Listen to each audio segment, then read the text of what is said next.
Group champion হয়ে pre কোয়ার্টারে উঠেছে বাংলাদেশ পুরুষ দল। ফিজিকে ৯-০ ও মিয়ানমারকে ১১-০ গোলে হারিয়েছে স্বাগতিকরা। এদিকে প্রথমবারের মতো প্রি কোয়ার্টার ফাইনালে বাংলাদেশের নারীরা ফিলিপাইনের বিপক্ষে ওয়াক ওভার পেয়েছে তারা। খেলোয়াড়দের আধিপত্যের বিপরীতে ব্যর্থতার বোঝা আয়োজকদের কাঁধে। বিশৃঙ্খলা আর অব্যবস্থাপনার সঙ্গী বিশ্বকাপের চতুর্থ আসরে। তৃতীয় দিনে এসেও সময়ের সঙ্গে মানিয়ে নিতে পারেনি রোলবল বিশ্বকাপ। সঙ্গে নানা অব্যবস্থাপনা তো আছেই। উদ্বোধনী অনুষ্ঠানের মঞ্চের কারণে ক্ষতি হয়েছিল পিচের। হোটেল না পাওয়ায় কেনিয়ার খেলোয়াড়দের ঘুমাতে দেখা গিয়েছিল গ্যালারিতে। সমন্বয়হীনতার কারণে অভিযোগ মেনে নিয়েছেন রোলার স্কেটিং ফেডারেশন সাধারণ সম্পাদক। এটা খুব জনপ্রিয় লাভ করেছে, বাট অনেক সাংগঠনিক অনেক দুর্বলতা রয়েছে ওয়ার্ল্ড ফেডারেশনের। সেই জিনিসটা হালকা হলেও আমাদের উপরেও প্রভাব পড়েছিল। 40 দেশের বিশ্বকাপের ঘোষণা দিলেও শেষ পর্যন্ত এসেছে 36টি। আসেনি রুয়ান্ডা, পেরু, ভিয়েতনাম সহ 4 দল। যদিও সব দলের বিমান ভাড়া ও স্থানীয় খরচ বহন করছে আয়োজক বাংলাদেশ।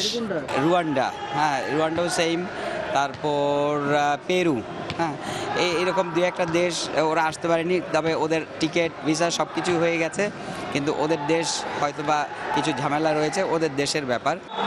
মূল ভেন্যুতে প্রকাশ্যে খেলোয়াড়দের ধূমপান করার মতো ঘটনাও ঘটছে। দেখার কেউ নেই। প্রতিপক্ষের দুর্বলতা আর টুর্নামেন্টকে গুরুত্বের সাথে না দেখার সুযোগে উজ্জ্বল লাল সবুজের প্রতিনিধিরা। নারী ও পুরুষ দুদলই নিশ্চিত করেছে প্রি কোয়ার্টার ফাইনাল। পুল ডির প্রতিপক্ষ মিয়ানমার পাত্তাই পায়নি স্বাগতিকদের কাছে। 11-0 গোলের জয়ে বড় অবদান হৃদয়ের, করেছেন 3 গোল। সব দিক দিয়ে ফিজিক্যাল এবং মেন্টালি আমাদের আরো বেশি করে প্রিপারেশন নিতে হবে সামনের ম্যাচের জন্য, কারণ আমাদের সামনের প্রতিপক্ষ ওগুলো অনেক হার্ড টিম করবে। পরের রাউন্ড নিশ্চিত হয়েছে বর্তমান চ্যাম্পিয়ন ভারতেরও। দুবারের চ্যাম্পিয়ন দলটির অধিনায়ক অভিভূত বাংলাদেশের পারফরমেন্সে। হ্যাটট্রিক শিরোপার পথে বড় বাধা মনে করছেন রানার্স আপ ইরান আর স্বাগতিকদের। গত 2 বার ইরানের সাথে আমরা ফাইনাল খেলেছি, এবারও তারা ফেভারিট। তবে বাংলাদেশও অনেক ভালো খেলছে, আগের তুলনায় তাদের পারফরমেন্স অনেক উন্নত।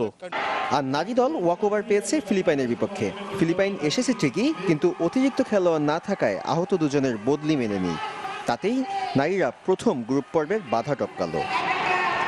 সাদমান সাকিব, চ্যানেল 24, ঢাকা।